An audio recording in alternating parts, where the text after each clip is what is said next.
கதிர் வெடித்து பிளம்பு விழ, கடல் கொதித்து சூடாற்ற, முதுமை மிகு நிலப்பரப்பின் முதற்பிறப்பு தோன்றிவிட, நதி வருமுன் மணல் தருமுன் நலம் வளர்த்த தமிழனங்கே பதிமதுரை பெருவழியில் பாண்டியர்கை பார்த்தவளே, நின்னை யான் வணங்குவதும் நீ என்னை வாழ்த்துவதும் அன்னை மகற்கிடையே அழகில்லை என்பதனால் உன்னை வளர்த்து வரும் ஒன்புகள் சேர் தன்புலவர் தன்னை வணங்குகிறேன் தமிழ் புலவர் வாழியரோ, தனை புகழ தன்னிடத்தோர் சொல்லில்லாத தமிழே, என் தாயே நின் பாதம் போற்றி, நினைப்பிலும் அத்தனைக்கும் வடிவமின்றி நிழலாக தோன்றிடினும் சிறிய நெஞ்சின் நினைப்பினுக்கு மதிப்பீந்து வாழ்த்தாய், உன் நிழல் கண்ட நானும் உன்னை வணங்குகின்றேன். எங்கள் வாழ்வும் எங்கள் வளமும் மங்காத தமிழென்று சங்கே முழங்கு, செந்தமிழே உயிரே நருந்தேனே செயலினை மூச்சினை உனக்களித்தேனே, நைந்தாயனில் நைந்து போகும் என் வாழ்வு நன்னிலை உனக்கெனில் எனக்கும் தானே, என்னை நன்றாக இறைவன் படைத்தனன் தன்னை நன்றாக தமிழ் செய்யுமாறு. தமிழ்நாடு அரசு சார்பாக திருப்பூர் மாவட்ட நிர்வாகமும் திருப்பூர் பின்னல் புக் ட்ரஸ்ட் நிறுவனமும் இணைந்து நடத்துகிற திருப்பூர் மாநகர 21வது புத்தக கண்காட்சியிலே கலந்து கொள்வதிலே மிக்க மகிழ்ச்சி அடைகின்றேன். இந்த புத்தக கண்காட்சியை மிக சீரோடும் சிறப்போடும் நடத்தி கொண்டிருக்கக்கூடிய திருப்பூர் மாவட்ட ஆட்சித்தலைவர் மரியாதைக்குரிய தா. கிறிஸ்துராஜ் ஐயா அவர்களே, இந்த நிகழ்விலே இன்றைய நிகழ்விலே தலைமை உரையாற்றி அமர்ந்திருக்கக்கூடிய மரியாதைக்குரிய பிரேம் எஸ். துரைசாமி அவர்களே, வரவேற்புரையாற்றிய அன்புக்குரிய நண்பர் பா. சவுந்தரராஜன் அவர்களே, முன்னிலை வகித்து கொண்டிருக்கக்கூடிய மாவட்ட மாற்றுத்திறனாளிகள் நலத்துறை அலுவலர் கோ. வசந்தகுமார் அவர்களே, தமிழ்நாடு மாநில கபாடி கழக பொருளாளர் ஜெயசித்ரா சண்முகம் அவர்களே, ஏற்றுமதியாளர்கள் சங்க துணை செயலாளர் குமார் துரைசாமி அவர்களே, கேரவன் எஸ். ஆறுமுகம் அவர்களே, 56வது வட்ட மாமன்ற உறுப்பினர் ஆர். மணிமேகலை அவர்களே, ஜேஆர்எம் என். பழனிசாமி அவர்களே, சிட்டி எலக்ட்ரிக்கல்ஸ் பி. பழனிசாமி அவர்களே, ட்ரிப்ளெக்ஸ் எஸ். குப்புசாமி அவர்களே, பல்லடம் தாய் அறக்கட்டளை து. சுந்தரமூர்த்தி அவர்களே, முன்னாள் மாமன்ற உறுப்பினர் சா. பழனிசாமி அவர்களே, இந்த நிகழ்விலே மிகச் சிறப்பாக இந்த நிகழ்வை நடத்தியும் அன்போடு எல்லோரையும் அரவணைத்தும் வருகின்ற அன்புக்கும் போற்றுதலுக்கும் உரிய திருப்பூர் பின்னல் புக் ட்ரஸ்ட் தோழர் இரா ஈஸ்வரன் அவர்களே, அன்புக்குரிய தோழர் லெனின் அவர்களே, பாரதி அவர்களே, திருப்பூர் மாவட்ட திருப்பூர் மாநகருக்கு பெருமை சேர்த்து வரக்கூடிய மிகச்சிறந்த எழுத்தாளர் சுப்ரபாரதி மணியன் அவர்களே, இந்த நிகழ்விலே கலந்து கொண்டு ஒரு அற்புதமான ஒரு ஆக்கப்பூர்வமான உரையை வழங்குவதற்காக வருகை தந்திருக்கக்கூடிய தமிழ்நாட்டு அரசின் திட்டக்குழு செயல் துணைத் தலைவர் மரியாதைக்கும் பேரன்புக்கும் உரிய பேராசிரியர் ஜெயரஞ்சன் அவர்களே, இந்த நிகழ்வினை தொகுத்து வழங்கி கொண்டிருக்கக்கூடிய பெருமக்களே, இந்த நிகழ்விலே குடும்பம் குடும்பமாக வந்து கலந்து கொண்டிருக்கக்கூடிய திருப்பூர் மாநகர பெருமக்களே, நல்ல நூல்களை நேசிக்கக்கூடிய வாசகர்களே, இலக்கிய ஆர்வலர்களே, உங்கள் அனைவருக்கும் என்னுடைய அன்பு கலந்த இனிய முகமன்களை முதலிலே தெரிவித்து மகிழ்கின்றேன். புத்தக கண்காட்சியை நடத்துவது என்பது அவ்வளவு சுலபமானதல்ல.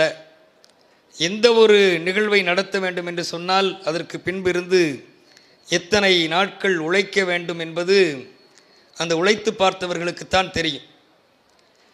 ஏனென்று சொன்னால் இந்த புத்தகங்கள் அடுத்த தலைமுறையை ஒரு அறிவுபூர்வமான தலைமுறையாக, ஆக்கப்பூர்வமாக சிந்திக்கக்கூடிய தலைமுறையாக உருவாக்குவதற்குரிய ஆயுதங்கள் என்று சொல்ல வேண்டும் இந்த புத்தகங்களை.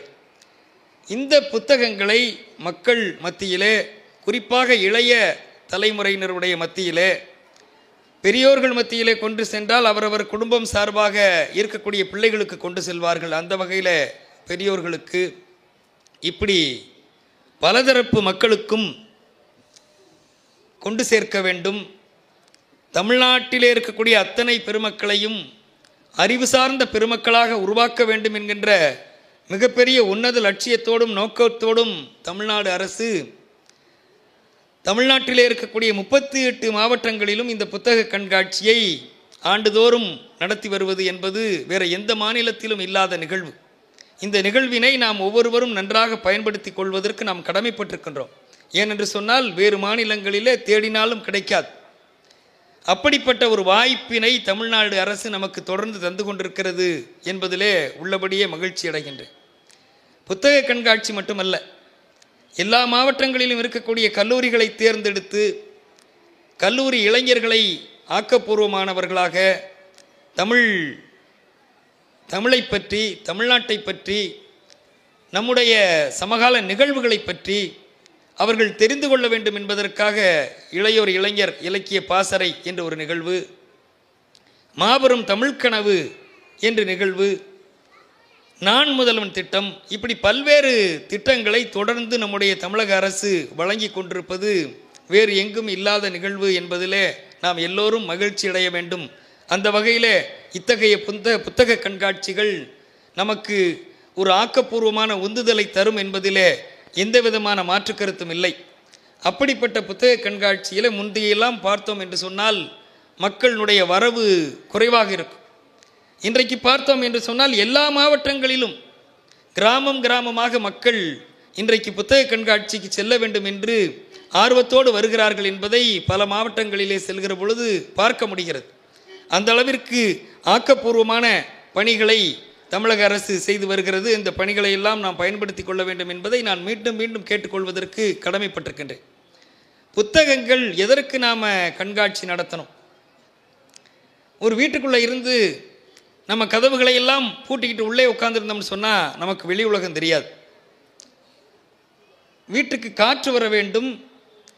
வீட்டுக்குள்ளே இருந்து வெளியிலே நடக்கின்ற நிகழ்வுகள் எல்லாம் என்ன, ரோட்டில் யார் போகிறாங்க, யார் வருகிறார்கள், என்ன நடக்கின்றன, வெளியுலகத்தை பார்ப்பதற்கு நம்முடைய வீட்டில் இருக்கக்கூடிய ஜன்னல்கள் நமக்கு தேவைப்படுகின்றன. நாம் சுவாசிப்பதற்கு காற்று தேவை.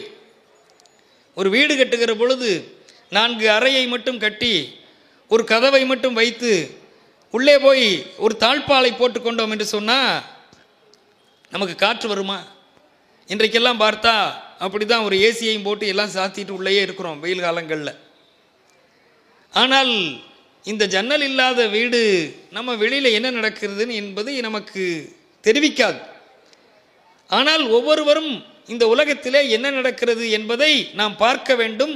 அப்படி பார்த்தோம் என்று சொன்னால்தான் நம்முடைய சிந்தனை வளரும் என்பதிலே எந்த விதமான மாற்று கருத்துமே இல்லை. இந்த புத்தகங்களை இன்றைக்கும், அதாவது நம்ம தமிழை பொறுத்தவரையில் பார்த்தோம் என்று சொன்னால் வேறு எந்த மொழிக்கும் இல்லாத சிறப்பு தமிழுக்கு உண்டு. உலக அரங்கிலே 7100க்கும் மேற்பட்ட மொழிகள் இருந்தன. ஆனால் அவற்றில் ஒரு 5-6 மொழியை தான் நம்ம கிளாசிக்கல் லாங்குவேஜ், அதாவது செம்மொழிகள், செவ்வியல் தகுதி பெற்ற மொழி என்று சொல்கிறோம். அந்த மொழிகளில் தலையாய மொழி எது என்று சொன்னால் நம்முடைய தமிழ் மொழி தான் என்று நாம் சொல்லவில்லை, உலகத்து பேரறிஞர்கள் எல்லாம் சொல்கிறார்கள். எமனோ பர்ரோ போன்ற மொழியியல் அறிஞர்கள் எல்லாம் இந்த மொழியை படித்துவிட்டு ஆராய்ந்து பார்த்துவிட்டு இந்த மொழியில் இருக்கக்கூடிய ஒரு சிறப்பு வேறு எந்த மொழியிலையும் இல்லை. இந்த மொழியில் இருக்கக்கூடிய தொல்காப்பியம் என்கின்ற இலக்கண நூல் தமிழன் எப்படி ஒரு மிகப்பெரிய ஒரு பேரறிவுடையவனாக இருந்திருக்கிறான் என்பதற்கு ஒரு அடையாளம்தான் இந்த தொல்காப்பியம். தமிழர் பேரறிவின் அடையாளம் தொல்காப்பியம், தமிழர் பேரறிவின் கருவூலம் தொல்காப்பியம் என்றெல்லாம் எமனோ பர்ரோ போன்ற மொழியியல் அறிஞர்கள் நமக்கு சொல்லி சென்றிருக்கிறார்கள். ஏனென்று சொன்னால்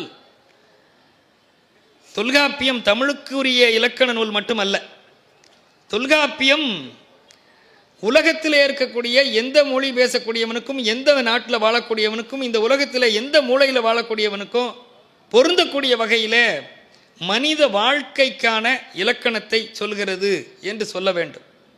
எழுத்து சொல் என்கின்ற இலக்கணங்கள் வேண்டுமானால் மொழிக்குரியதாக இருக்கலாம். ஆனால் பொருளதிகாரம் என்பது மனித வாழ்க்கைக்கே உரிய இலக்கணம். அந்த மனித வாழ்க்கைக்கே உரிய இலக்கணத்தை தொல்காப்பியன் கொடுத்திருக்கிறான் என்று சொன்னால் அப்போ அவனுடைய சிந்தனை எப்படிப்பட்டதாக இருக்கும்? இன்றைக்குமே இரவாத புகழுடைய புதுநூல்கள் தமிழ் மொழியில் இயற்றல் வேண்டும் என்று மகாகவி பாரதி பாடினானே, அதுபோல நம்முடைய சங்க இலக்கியங்களை எடுத்துக்கொண்டாலும் சரி, நம்முடைய தொல்காப்பியத்தை எடுத்துக்கொண்டாலும் சரி, அவையெல்லாம் இரவாத புகழுடையவை. இவற்றையெல்லாம் நாம் படிக்க வேண்டும். உதாரணத்துக்கு நம்ம சங்க இலக்கியத்தில் ஒரே ஒரு தொடர் நீங்கள் எல்லோரும் அறிந்திருப்பீர்கள். யாதும் ஊரே யாவரும் கேளீர். கணியன் பொங்குன்றனார் என்கின்ற ஒரு புலவர் சங்க இலக்கியத்தில் ஒரு 2 பாடல்கள் எழுதியிருக்கிறார். ஒன்று புறநானூற்றிலையும் இன்னொன்று நற்றினையும் இருக்கு. யாதும் ஊரே யாவரும் கேளீர். இது என்ன அப்படி மிகச்சிறப்பு வாய்ந்தது என்று சொன்னால், ஐக்கிய நாடு சபையினுடைய முகப்பில் இந்த தொடர் எழுதப்பட்டிருக்கிறது. யாதும் ஊரே யாவரும் கேளீர், every country is my country, every man is my kinsman என்று தமிழிலும் ஆங்கிலத்திலும் இந்த தொடர் எழுதப்பட்டிருக்கிறது. அதே போல நம்முடைய பாட்டரசி அவ்வை பெருமாட்டி, மோதும் பகைதவர்க்க மொயம்புடனே சென்று தூது சொல்லி மீண்ட துணிவுடைய பாட்டரசி அவ்வை பெருமாட்டி என்று எங்களூர் கவிஞன் பாடி மகிழ்வார். ஔவையார் என்று சொன்னாலே அந்த ஔவையார் கற்றது கைமண்ணளவு கல்லாதது உலகளவு இன்றைக்கு இந்த புத்தக கண்காட்சியில் வந்து பார்க்கிறோம். எவ்வளவு நூல்கள், எவ்வளவு நூல்கள்! இதையெல்லாம் நம்ம படித்து முடித்து விட முடியுமா என்று சொன்னால் முடியாது தான். அதுக்காக நம்ம புத்தகங்களை விட்டு நம்ம அந்நியப்பட்டு தள்ளி போய் விடலாமா? கூடாது. நம்ம எந்த அளவுக்கு நமக்கு எது தேவையோ அவற்றையெல்லாம் நாம் தேடி தேடி படிக்க வேண்டும். இப்படி யாதும் ஊரே யாவரும் கேளீர் என்கின்ற தொடர் ஐக்கிய நாடு சபையினுடைய முகப்பில், லண்டன் மியூசியத்தில், அருங்காட்சியகத்தில், இப்படி உலக புகழ்பெற்ற இடங்களில், பல இடங்களில், வெளிநாடுகளில் எழுதியிருக்கிறாங்க. இதனுடைய சிறப்பு என்ன என்று சொன்னால், எமக்கு எல்லாமே இந்த உலகத்தில் இருக்கக்கூடிய எல்லா ஊர்களும் எங்களுடைய ஊர்தான், எம்முடைய ஊர்தான். இந்த உலகத்தில் இருக்கக்கூடிய எல்லா மக்களும் என்னுடைய மக்கள், என்னுடைய உறவினர்கள். இது எப்படிப்பட்ட ஒரு ஒப்பற்ற சிந்தனை! இந்த சிந்தனை எப்படி வந்தது என்று சொன்னால், அண்மையில் நம்முடைய தொல்லியல் ஆய்வாளர்கள் எல்லாம் ஆய்வு செய்து அவ்வப்போது கருத்துக்களை வெளியிடுவார்கள். அப்படி வெளியிடுகிற பொழுது இந்த பாடலை இந்த புலவன் எப்படி எழுதியிருப்பான், இப்படிப்பட்ட சிந்தனை அவனுக்கு எப்படி வந்தது? 2500 ஆண்டுகளுக்கு முன்பு ஒரு புலவனுக்கு இப்படிப்பட்ட ஒரு சிந்தனை வருகிறது என்று சொன்னால் அது எப்படி வந்திருக்க வேண்டும் என்று சிந்தித்து பார்த்துவிட்டு, இந்த பாடல் தோன்றிய இடம் முசிறி, இன்றைக்கு கேரளாவில் இருக்கக்கூடிய, அன்றைக்கு தமிழகமாகத்தான் அது இருந்தது. முசிறி என்கின்ற துறைமுகத்தில் பல நாட்டு வணிகர்கள் வந்து வணிகம் மேற்கொண்டு சென்றாங்க. இங்கே இருக்கக்கூடிய அவர்கள் நாட்டு பொருள்களை கொண்டு வந்து இங்கே கொடுத்துட்டு, இங்கே இருக்கக்கூடிய மிளகு போன்ற பொருள்களை எல்லாம் அவர்கள் வாங்கி சென்றார்கள். எவனர் தந்த வினைமான் நன்களும் பொன்னோடு வந்து கரியோடு பெயரும் என்று நம்முடைய அகநானூர்லாம் ஒரு பாடல் இருக்கு. அந்த துறைமுகத்தில் நின்று பார்க்கிற பொழுது 2500 ஆண்டுகளுக்கு முன்பே பல நாட்டு வணிகர்கள் இங்கு வந்து ஜாதி மத மொழி இன பேதம் இல்லாமல் எல்லோரையும் நேசித்து ஒன்றாக கலந்து பழகி சென்ற காட்சியை பார்த்துத்தான் அந்த கணியன் பூங்குன்றன் என்கின்ற ஒரு மாபெரும் தமிழ் புலவன் யாதும் ஊரே யாவரும் கேளீர் என்கின்ற தொடரை பாடினான் என்று சொல்வாங்க. அதே மாதிரி உலகமெல்லாம் தமிழ் தூது சென்ற தனிநாயகம் அடிகள், அவர் ஒரு ஆங்கிலம் படித்தவர், இலங்கையைச் சேர்ந்தவர். சமயப்பணிக்காகவும் ஆங்கில ஆசிரியர் பணிக்காகவும் தமிழ்நாட்டுக்கு வந்தவர்.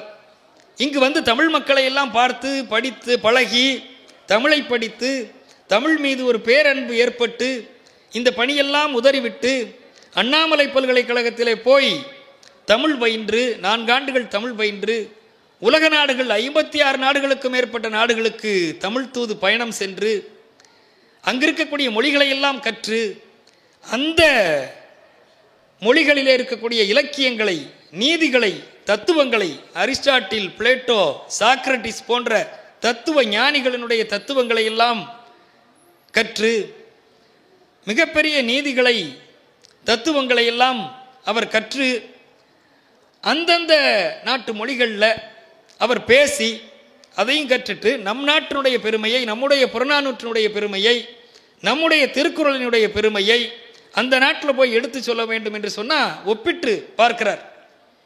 அந்த நாட்டு இலக்கியங்கள் எல்லாம் எப்படிப்பட்ட இலக்கியங்கள், நம்முடைய இலக்கியங்கள் எப்படி அவற்றை விட ஒரு படி மேலே நிற்கின்றன என்று சொல்ல வேண்டும் என்று சொன்னால், எடுத்த எடுப்பிலே போய் இன்னொரு நாட்டுக்காரன்ட்ட போய் உன்னுடைய மொழி இலக்கியத்தை விட எங்களுடைய மொழி இலக்கியம்தான் உயர்ந்த இலக்கியங்கள் என்று சொல்லிவிட முடியுமா?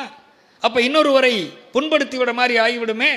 அதனால் அவர் என்ன செய்தார் என்று சொன்னால், அந்த நாட்டு நீதிகளையும் இலக்கியங்களையும் ரொம்ப ஐயம் திரிபெற ஆழமாக கற்று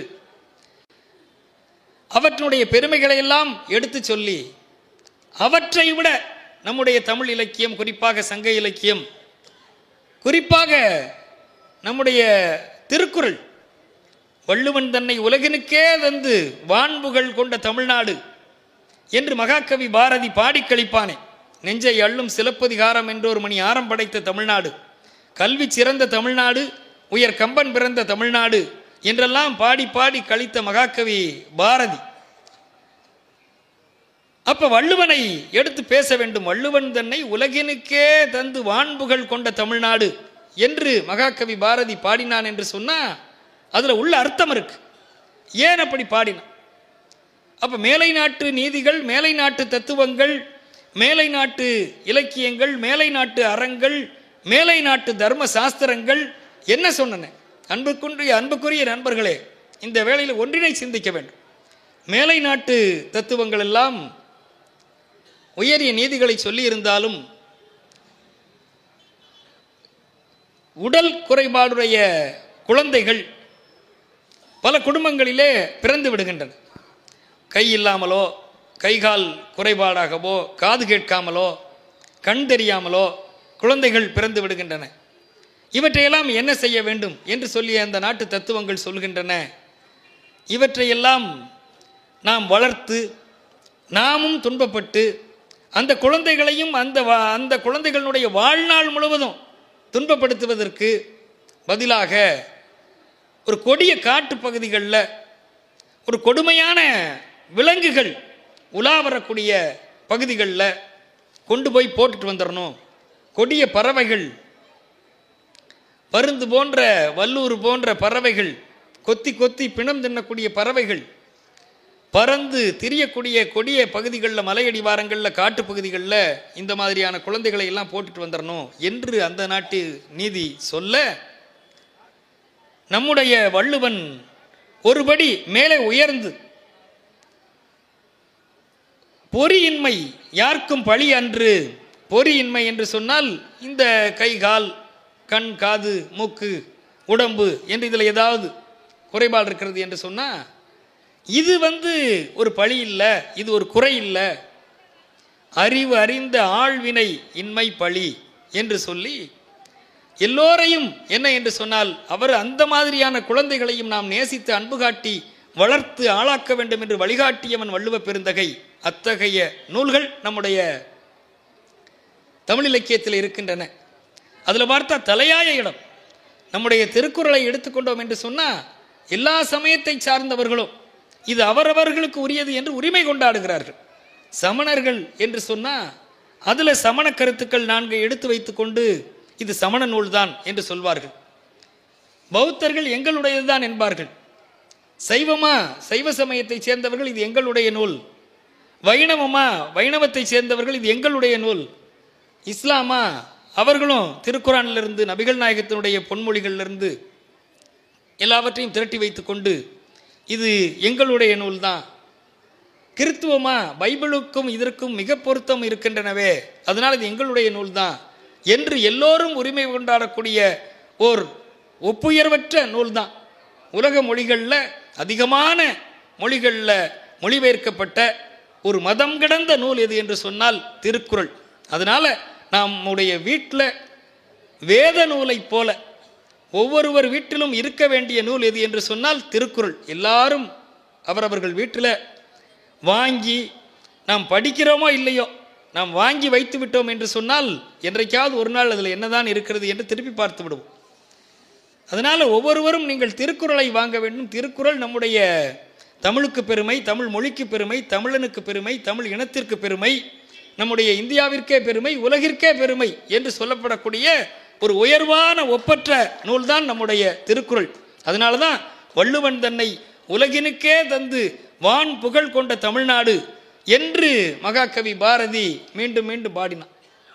எட்டயபுரத்து கட்டித்தங்கமே, என்னையும் உன்னையும் மீண்டெடுத்த தமிழ் இலக்கியத்தில் 3 பேரலைகள். பேரலைகள்னா சுனாமி. அண்மையில் நம்ம வந்திருக்கோம், நீங்கள் எல்லாருமே நீங்கள் சுனாமியை பார்த்துருப்பீங்க, கேள்விப்பட்டிருப்போம், தொலைக்காட்சியில் பார்த்துருப்போம்.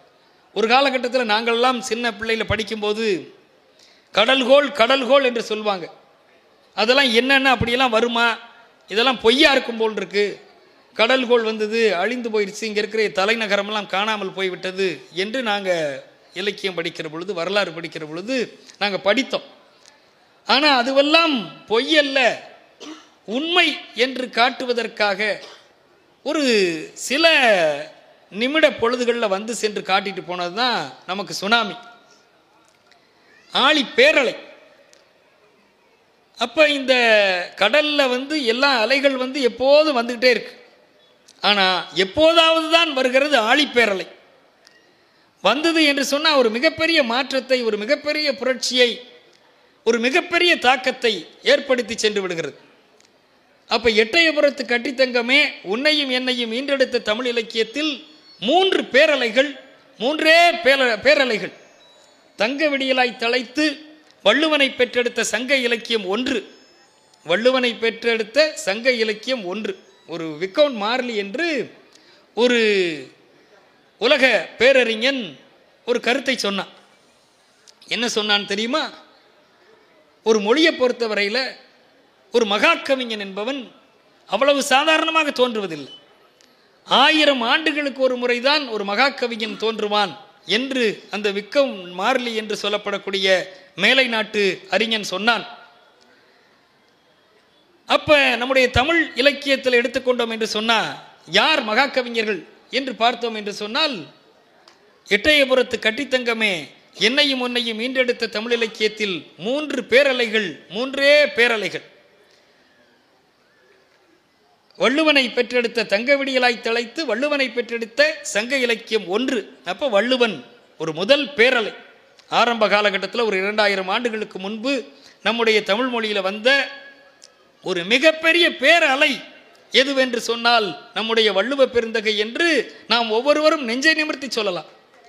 அப்ப இன்னும் 1000 ஆண்டுகள் கழித்து தானே அந்த அறிஞனுடைய கருத்துப்படி இன்னொரு மகாகவிஞன் தோன்றுவான்.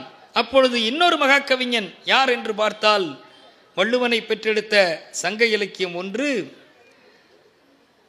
புதிய கவி ஊற்றாக பொங்கி பீரிட்ட கம்பன் மற்றொன்று. கம்பனுடைய காவியம் இன்றைக்கும் உலகம் முழுவதும் கம்பன் கழகங்கள் வைத்து எல்லோராலும் பேசப்பட்டு பேசியதையே பேசியதாக இருந்தாலும் ஏதேனும் ஒரு வகையில் இந்த மக்களை நல்வழிப்படுத்த வேண்டும் என்று சொல்லி மீண்டும் மீண்டும் பேசி கழிக்கக்கூடிய ஒரு மாபெரும் காப்பியமாக திகழக்கூடிய காப்பியம்தான் நம்முடைய கம்பராமாயணம். நெப்போலியன், உலக புகழ் பெற்ற மாவீரன் நெப்போலியன். அந்த நெப்போலியன் ஒரு மிகப்பெரிய நூலகம் வைத்திருந்தான். அந்த நூலகத்திலே போய் பார்த்தோம் என்று சொன்னால் ஒரே ஒரு தமிழ் நூல் இருந்தது. அந்த நூல் எது என்று பார்த்தால் நம்முடைய கம்பராமாயணம். புதிய கவி ஊற்றாக பொங்கி பீரிட்ட கம்பன் மற்றொன்று. அப்போ ஒரு 1000 ஆண்டுகள் கழித்து ஒரு கம்பன் தோன்றினான். அப்போ இன்னொரு மகாகவிஞனை பார்க்க வேண்டும் என்று சொன்னால் இன்னொரு 1000 ஆண்டுகள் காத்திருக்க வேண்டும் அல்லவா? அப்போ அது யார் என்று பார்த்தா தங்க விடியலாய் தழைத்து தோன்றிய நம்முடைய மகாகவி பாரதி. எங்கள் இனிய பாரதியே நீ இன்னொன்று. நம்ம பார்த்தோம் என்று சொன்னால் எல்லா வகையிலையும் தமிழகம் தமிழுக்கு தகும் உயர்வளிக்கும் தலைவனை எண்ணி தவம் கிடைக்கையில் இலகு பாரதி புலவன் தோன்றினான்.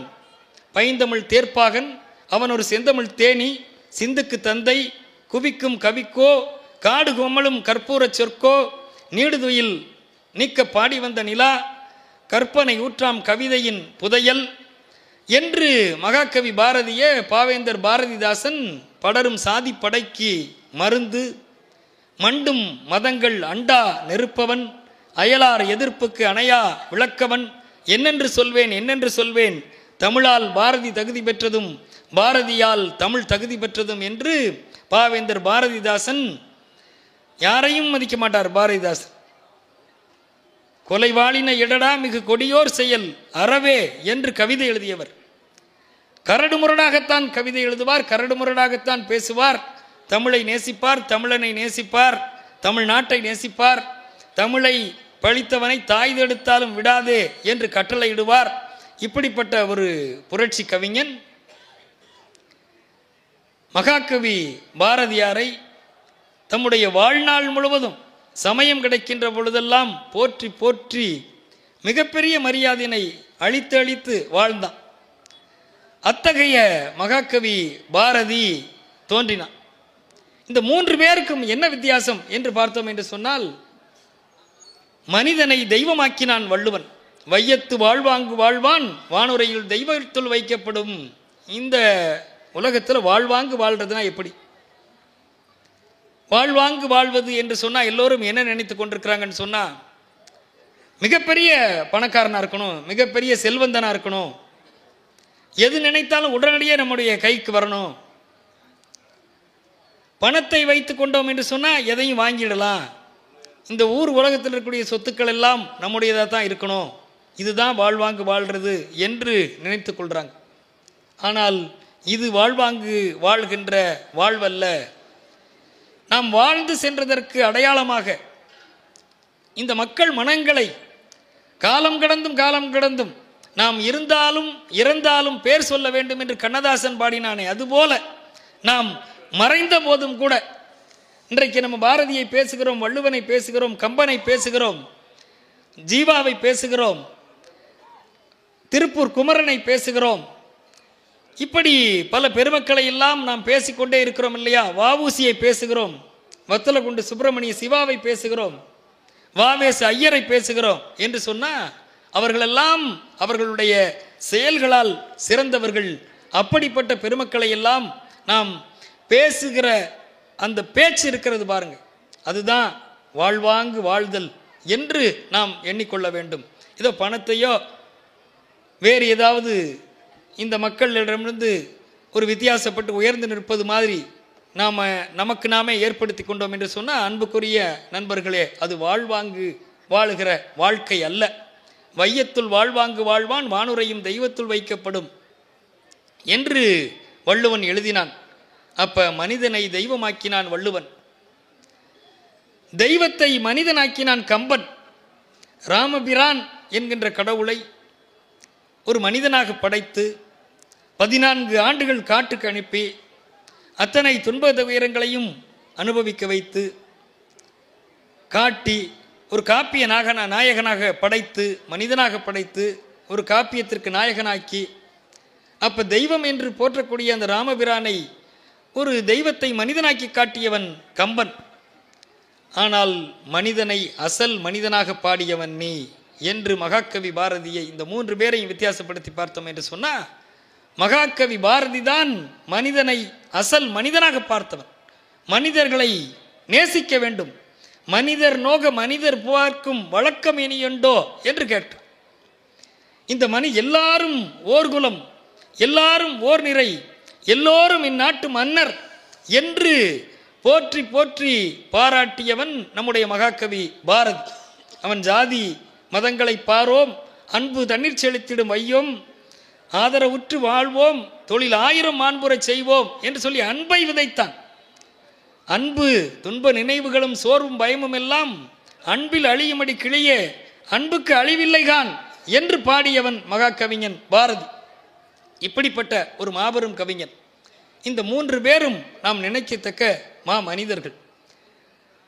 அப்ப இவர்களை விட்டால் நம்முடைய தமிழ் இலக்கியத்தில் வேறு யாரும் இல்லையா என்று சொன்னால் இல்லை. ஏராளமான புலவர்கள் இருக்கின்றார்கள். காலத்திற்கு காலம் தோன்றிக்கொண்டே இருக்கிறார்கள். இன்றைக்கும் பார்த்தால் எத்தனையோ எழுத்தாளர்கள், இந்த அரங்கில் இருக்கக்கூடியவர்கள் பல படைப்பாளர்கள் இருக்கலாம், பல கவிஞர்கள் இருக்கலாம், பல சிறுகதை ஆசிரியர்கள் இருக்கலாம், நாவலாசிரியர்கள் இருக்கலாம். இப்படியே இன்றைக்கும் 2500 3000 ஆண்டுகளுக்கு முன்பு தொடங்கிய நம்முடைய இந்த தமிழ் இலக்கிய பணி, அதை தோற்றுவிக்கக்கூடிய பணி தொடர்ந்து வந்து கொண்டே இருக்கிறது என்று சொன்னால், நம்முடைய தமிழினுடைய ஒரு பாரம்பரியத்தை, ஒரு செழுமையை, ஒரு பண்பாட்டை காட்டுகிறது என்று சொல்ல வேண்டும். அப்போ எல்லா நூல்களும் ஒரு காலத்துக்கு ஏற்ப நூல்கள் வந்து கொண்டே இருக்கும். அவற்றையெல்லாம் நாம் பார்க்கணும், வாங்கணும், நூலகங்கள் அமைக்கணும். கல்வி இல்லாத ஊரை தேடி தேடி தீக்கிரையாக்க வேண்டும் என்று மகாகவி பாரதி பாடினான். தேடு கல்வி இல்லாத ஒரு ஊரை தீயினுக்கு இரையாக மடுத்தல் என்று பாடினான். எல்லா ஊர்லையும் வந்து கல்விக்கூடம் இருக்க வேண்டும், இன்னருங்கனி சோலைகள் செய்தல், இனிய நீர்த்தன் சுனைகள் இயற்றல், இப்படி இந்த மாதிரியான அறப்பணிகளை எல்லாம் செய்து கொண்டு வருவதை விட ஆங்கோர் ஏழைக்கு எழுத்தறிவித்தல் தான் உயர்ந்தது என்று கட்டளையிட்டான். எல்லோருக்கும் கல்வி கொடுக்க வேண்டும் என்று சொன்னான். அன்னையின் மடியிலிருந்து மன்னரை வரை கல்வியை தேடிக்கொண்டே இருங்கள் என்று நபிகள் நாயகம் அவர்கள் சொல்வார்கள். அன்னையின் மடியிலிருந்து மன்னரை வரை, மன்னரைன்னு சொன்னால் நம்ம இறந்து போவோம் என்றைக்காவது ஒரு நாள். பிறப்பு என்று ஒன்று இருக்கிறது என்று சொன்னால் இறப்பு என்பது நிச்சயமாக உண்டு, அதில் மாற்று கருத்தில்லை. யாராலும் இந்த உலகத்தில் நிலைத்து வாழ்ந்து விடவே முடியாது. அது எவ்வளோ பெரிய மன்னர்களாக இருந்தாலும் சரி, அரசர்களாக இருந்தாலும் சரி, இன்றைக்கு அவர்களெல்லாம் இருந்தார்கள் என்றுதான் நாம் வரலாற்றிலே படிக்கிறோமே தவிர யாரையும் நேராக நிறுத்தி வைத்து நம்மளால் பார்க்க முடியவில்லை. அப்ப பிறப்பு என்று சொன்னால் மரணம், இறப்பு என்பது உறுதி. அப்ப யாராலும் நிலைத்திருக்க முடியாது.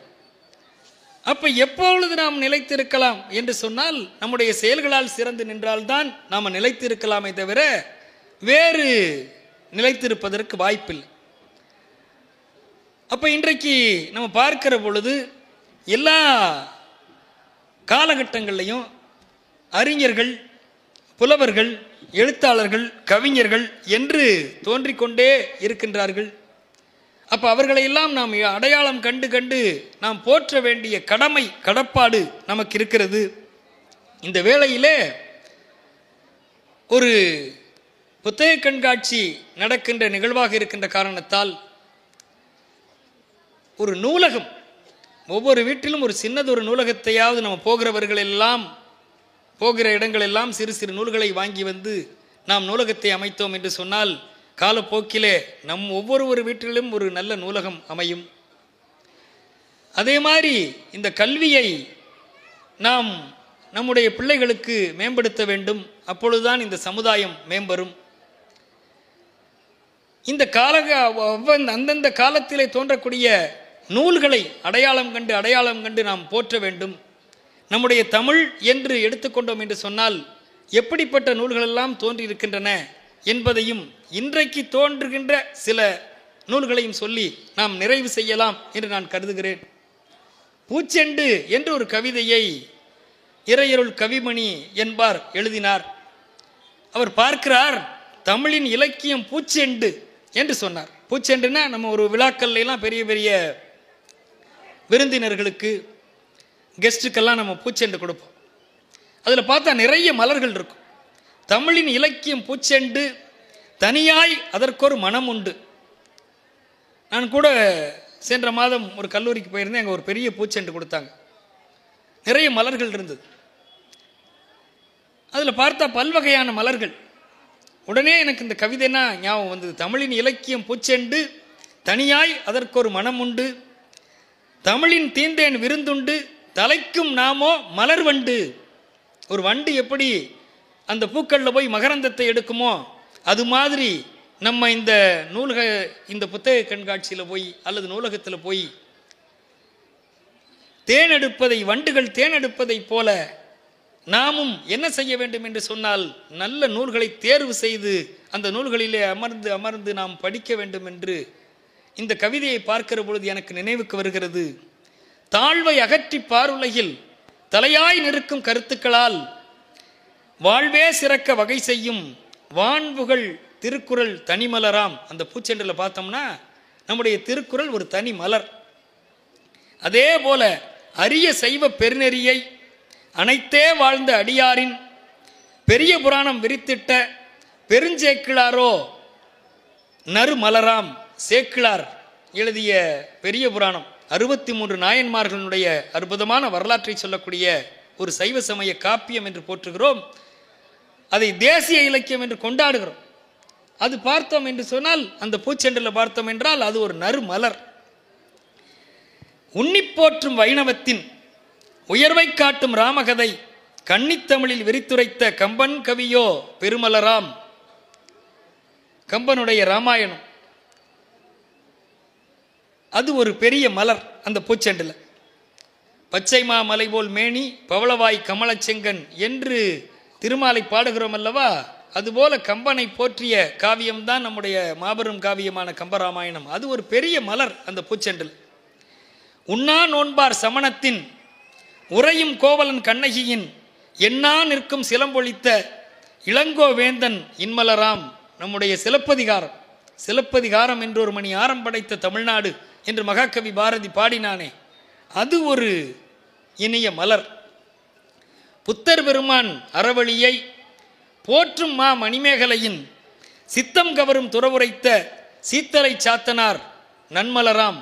அந்த சீத்தலை சாத்தனாரை இயற்றிய மணிமேகலை ஒரு நல்ல மலர்.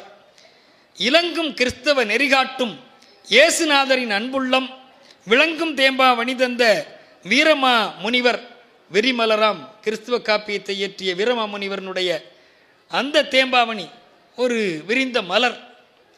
அண்ணல் நபிகள் பெருவாழ்வை அருமை தமிழில் சீராவாய் எண்ணம் உயர யாத்தளித்த ஏந்தல் உமரோ எழில் மலராம். உமரு புலவர் இயற்றிய சீரா புராணம் நபிகள் நாயகம் அவர்களுடைய வாழ்க்கை வரலாற்றை சொல்கிறது. அந்த காப்பியம் பார்த்தோம் என்று சொன்னால் அது ஒரு அழகுமிக்க மலர். இப்படி எத்தனை எல்லா சமயங்களுக்கும் தமிழ் மொழி பார்த்தால் பக்தியின் மொழி, இரக்கத்தின் மொழி. இந்த பக்தியை, இரக்கத்தை, கனிவை, கருணையை தமிழ் மொழியைப் போல வேற எந்த மொழியிலையும் பாட முடியாது என்று தனிநாயகம் அடிகள் சொல்வார். காதலாகி கசிந்து கண்ணீர் மல்கி ஓதுவார்தமை நன்னறி கொய்ப்பது நாதம் நாமம் நமச்சிவாயவே என்று திருஞான சம்பந்த பெருமான் பாடியதைப் போல இது பக்தியின் மொழி, இரக்கத்தின் மொழி. அப்படிப்பட்ட மொழி.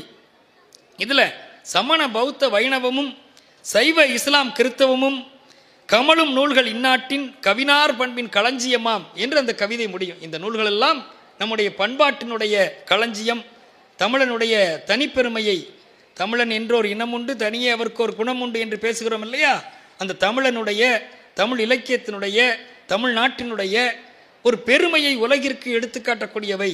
அப்போ இன்றைக்கு வரக்கூடிய நூல்கள் எல்லாம் குறைந்தனவா என்று சொன்னால், மனித வாழ்க்கையை நாம் ஒவ்வொருவரும் விளங்கிக் கொள்ள வேண்டும் என்று சொன்னால் அன்றன்றைக்கு பத்திரிகைகளிலே வரக்கூடிய சிறு சிறு கவிதைகளை படிக்கலாம், சிறு சிறு சிறுகதைகளை படிக்கலாம், நாவல்களை படிக்கலாம். ஜெயகாந்தனுடைய நாவல்களை எடுத்துக்கொண்டோம் என்று சொன்னால் ஒவ்வொருவரும் படிக்க வேண்டும்.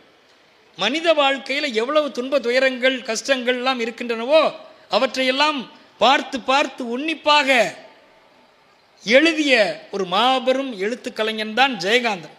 அந்த ஜெயகாந்தனுடைய நாவல்களை படிக்க வேண்டும்.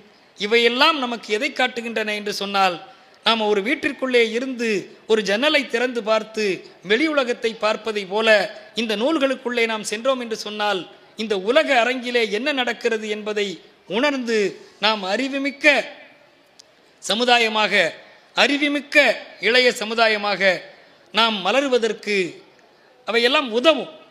அந்த மாபெரும் பணியைத்தான் நம்முடைய தமிழக அரசும் இந்த புத்தக கண்காட்சிகளும் செய்கின்றன என்று சொல்லி இந்த அவையிலே உரை வழங்குவதற்கு வாய்ப்பளித்த அத்தனை பெருமக்களுக்கும், அதே போல இருந்து கேட்ட இந்த திருப்பூர் மாநகர இலக்கியம் ஆர்வமிக்க பெருமக்களுக்கும் என்னுடைய அன்பையும் நன்றியையும் தெரிவித்து விடைபெறுகின்றேன். நன்றி.